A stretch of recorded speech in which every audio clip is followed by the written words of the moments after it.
Hey guys, how's it going? So welcome to my video. I am sitting in my car at Kohl's right now, and man, it kind of sucks really because I was hoping to go home after a long day of shopping, Christmas and all, and this situation happens where now I have an issue. All right, I was in Kohl's for maybe like an hour and a half. Came back out, was hoping to go home, had a couple bags with me. I'm like, let's go home. And I'm like, man, I tried turning on my car and the worst thing, like nothing happened. And I tried at least 15 times, at least 15 times to turn on my car and nothing happens, which really, really, really sucks. All right, because I was thinking, all right, so I had this situation happen maybe 2 months ago. And maybe another time a month ago. I was thinking, okay, it's probably, I don't know, battery or something like that. Maybe I left something on. Or whatever. Maybe it's the battery. I just never got around to change the battery. So I was like, okay, hoping it's the battery. Because I could just go to AutoZone, Uber to AutoZone, get a battery, pop it in, not a problem. So I was thinking, maybe that's the case. Right? Maybe that's the case. So I turn on my high beams, not my high beams. I turn on my headlights. That's the test, right? Turn on my headlights, went out, and checked the headlights just to see how bright they are. And guess what? They were pretty damn bright. I mean, it's nighttime right now. They were pretty bright. Darn it. They were pretty bright. So I'm thinking to myself, could it be the battery? I mean, they're pretty bright. I mean, everything else works in my car. All the lights work. Radio works, nice and loud. If I turn it loud, it's nice and loud. Blow motor works. On the high setting, it works. Remote works. Everything works. Except for one thing. This car is not cranking at all. It's not turning. It's not cranking. It's nothing. It's just dead. I hear a click every time I try to turn it on. I just hear a click. It's like every time I try to turn it, click, click, click. Nothing. So I opened my hood up and checked the battery, checked the terminals. I noticed that the terminals were a little bit corroded. So what I did was, I was thinking, that's probably the case. Probably wasn't, the alternator probably wasn't charging the battery up that good because it was corroded. Parked it, the car's, batteries like maybe like 25%, 10% on it. So I'm like thinking, okay, all right, I'm feeling a bit better now, okay, because it's something simple. So I took out my wrench set, mini wrench set that I got from AutoZone, and I pretty much took the terminals off. I had a can of Coke. Well, I didn't have a can of Coke. I actually went to 7-Eleven to get some Coke. Poured some Coke over it. Took some tissues, wiped it. The oxidation, the fizzling, I actually cleaned it, and it cleaned it pretty good. Not 100%, cleaned it pretty good. Put the terminals back on the battery. I actually did clean the terminals on the battery. Put it on. Came back to my car, tried to start it up. Guess what? Nothing. Same situation, nothing. So at that point, I was thinking, oh man, maybe I actually need to jump at that point. So I was still kind of happy because, I'm hoping that it wasn't like some big issue where I'd have to get the car towed. So I actually had a jumper pack that I bought from Walmart, a couple weeks ago. Had to charge up to 100% just for these situations. Just because the last couple of times, I kind of had to ask somebody to jump in and stuff like that. I didn't like doing that. So anyway, I put the jumper pack on and I turned it on and I cranked it. Nothing. So at that point, I was thinking maybe the jumper pack's not that strong. But I think it was charged up to 100%. And it worked for, it should have worked. Is what I'm saying. Anyway, even if it wasn't that strong, I would have at least had like a slow crank or something like that. It wasn't even a slow crank. Didn't hear even. So it kind of sucks. This kind of sucks. So I'm like, okay, all right. So the jumper pack didn't do anything. So at that point, I was thinking, all right, I got to get somebody to jump my car just so I know 100% that it wasn't the issue. I went, asked around for somebody to jump my car. 3 or 4 people, had somebody, you know, who was okay with doing it, took out the jumper cables, you know, put it on, tried to turn it on, nothing at all. All right. So at that point, I was thinking to myself, okay, all right, I'm going to wait a couple minutes and hopefully this will take care of the issue. Have it charged up so that I could turn it on. Charged up for a couple of minutes, try to turn it on, nothing. Blank, nothing, zero, zippo, zero, zippo, zippo. So at that point, I was just scratching my head and, you know, that, oh man, at that point I was like, okay, now we're in for a bigger problem at this point. All right, none of that stuff worked. We're in for a bigger issue. I'm in for a bigger issue at this point. So I was thinking, okay, I could probably rule out the battery at this point. You know, maybe it's the alternator. So I was thinking, every single time I've had an alternator issue where the alternator, you know, caused my car not to start, it was because the battery was depleted because the alternator wasn't charging it. And all those times, the car was on the road. I was driving the car all those times. I was actually, you know, it was either idling or the car was driving. But most of the time, all the time, my engine was on. I mean, my engine was not on, you know, prior to this situation. So, regardless, I know the test for the alternator. If you put cables on the battery and you try to turn on the car, and basically, if the car turns, if you put cables on the battery from another source of power and the car turns on, and then when you take the cables off, the car would die out, that, you know, that was the alternator, that was the issue. Unfortunately, this was not, that's not even the issue here because it didn't even do anything. It didn't crank over, it didn't turn on, nothing. It did nothing. So at this point, I know that it's probably not the alternator, probably not the battery. And I cleaned up the terminals. But as far as the terminal is concerned, I actually looked at the ground from the negative. If you guys don't know, the ground from the negative line actually attaches to the frame of the car.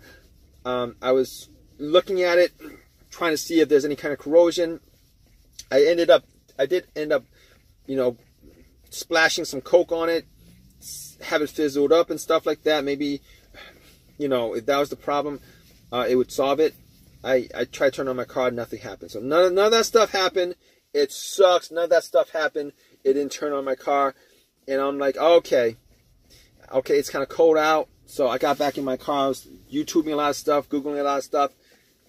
And okay, so at that point I was thinking, okay, I'm still pretty good as far as it could still be either the fuses or the relay, which are easy fixes if they were. I could always Uber to the AutoZone if that was the case. So I looked at the fuse box, found out where the starter fuse was, and I was like, okay, what I'm going to do is I'm going to swap out the starter relay for another relay that's similar. And I did. I swapped that out, hoping that I would turn it on. Nothing happened. And I wasn't 100% sure that it wasn't the relay at that point, but thinking about it, I'm pretty sure it's not the relay, knowing at, you know, every time I try to turn it on, I hear a click. And normally that clicks either the relay clicking or the starter solenoid clicking. All right, it's probably one of those two things that's clicking. And normally what the relay does, it relays electricity from the battery to the relay to the starter solenoid. And hearing that click, I was pretty positive that it wasn't a relay. I couldn't be 100% sure that it wasn't that issue, that it wasn't the relay, but I was pretty sure, like 90% sure that it wasn't the relay, to the point where I was like, okay, fine, it's probably not the relay. I probably won't have to worry about that. So I'm like, okay, maybe it's the fuses. I shine a flashlight on the fuses, try to see if there's any burnt fuses. There's no burnt fuses. None, no burnt fuses. So I was like, maybe okay, no burnt fuses, nothing, no burnt fuses. Okay. So I was like, let me think about the times where I had fuse issues. There was like 2 times where I had fuse issues. One time in my previous car, I had no electricity going to any part of the car. It was 100% dead. Found out that the fuse that was causing it was the main fuse that connected the battery to the fuse box. Found that out. Replaced the fuse. Everything worked back to normal again. Unfortunately, that's not this case here because I am getting power to everything, including the alarm. You know, promise I can't crank it up. That's not the problem. The other starting issue I had where there was a fuse issue was I actually the car would crank, or everything worked. The car would crank, but it wouldn't turn over, and it turned out that fuse was actually a fuel pump fuse. It was one of those things, a fuel pump fuse or something along those lines, fuel pump or whatever, and I was thinking to myself, this is not that case. This is not that situation because everything on this car works except it's not cranking. It's not cranking. So I couldn't say that was the situation because the car is not cranking at all. It's not cranking at all. So at that point I was thinking, okay, it's not one of those two things. Definitely not the fuel pump. It probably could be like the car's computer fuse. I'm not quite sure, but I just really didn't have a fuse tester to test out all the fuses and stuff like that. Wasn't able to test that out. But I'm pretty sure it's not the fuse that's causing it, which leads me to the unfortunate thought that it's probably the starter. And I didn't want to think it was the starter. I thought originally that's the thing that popped it in my head, but I mean that's probably not the issue here. No, I was thinking maybe I was hoping that wasn't the issue because I did change out the starter. Like I changed out the starter, I'd say a good 10 months ago I changed out the starter. So I was hoping that it wasn't the starter because that means I only got maybe 15,000 miles on the starter. You know, I drive a lot, but it would disappoint me if it was a starter because I actually spent some time doing changing it out. Obviously, I bought a refurbished one instead of a brand new one because the refurbished was like half the price. The brand new one was $300. This one was $150. Core charge was $40. So it was like $190, $220, and then return the core. It was like $175 or something like that. Okay, but I did.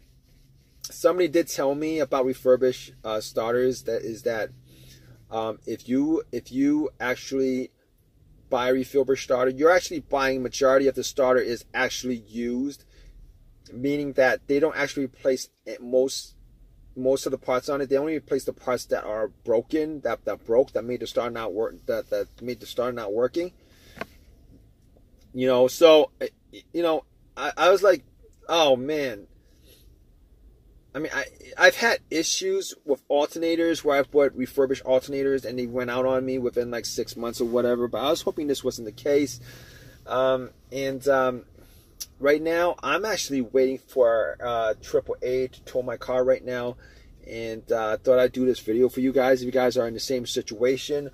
I called up AAA about 45 minutes ago, and hopefully they get here within like the next hour. But I'm going to keep you guys updated. Stay tuned, guys. I'm going to keep you guys updated on what the issue is on here. All right, guys? All right, guys. What's up? So here's what happened. AAA took 2 hours to send a tow truck. I waited 2 hours for them to send a tow truck to me. Man, wasted so much time. Had them tow my car to my house. I did all the testing as far as the fuses. It wasn't the fuses because all the fuses were good. I actually bought another relay from AutoZone, popped it in. That was good. That wasn't the problem. So I was thinking to myself, those weren't the problems. What could the problem be? And checked out all the terminals again. Actually used metal brush to actually brush out the terminals. The battery terminals, brushed it all out, popped it in. nothing. So what I ended up doing was I took everything out, and once I got to the starter, I actually put a line from the battery to the positive of the battery to the positive to the terminal on the solenoid of the starter. You know, try to see if it actually moves, and nothing. It doesn't turn, nothing at all. So at that point, I knew that it was the starter that was the issue. Took it out, took it to AutoZone. It was you know, had a couple words with them about it, and you know, they told me that it was a lifetime warranty, but that wasn't the problem, man. You know, I spent a couple hours working on this. I spent a couple hours waiting for AutoZone. You know, it wasted my whole entire day. It wasted the rest of the day yesterday and the whole entire day today. And but long story short, I was able to get the starter for, you know, they exchanged it. I popped it in, and everything is now working. It's turning on. Everything works. So I mean, I'm glad the situation's resolved. I'm back doing, you know, whatever, you know, doing what I need to be doing. But still, it doesn't take away from the fact that my starter that I got only lasted me a good 10 months. Horrible. But if you guys are in the same situation, you know, I hope this video has helped you guys out. Please, you know, give me a thumbs up, please. Comment, please. You know, whatever you guys want, you know, to do as far as commenting and leaving a thumbs up, whatever. But you know, I hope you guys out, right, guys? Take care.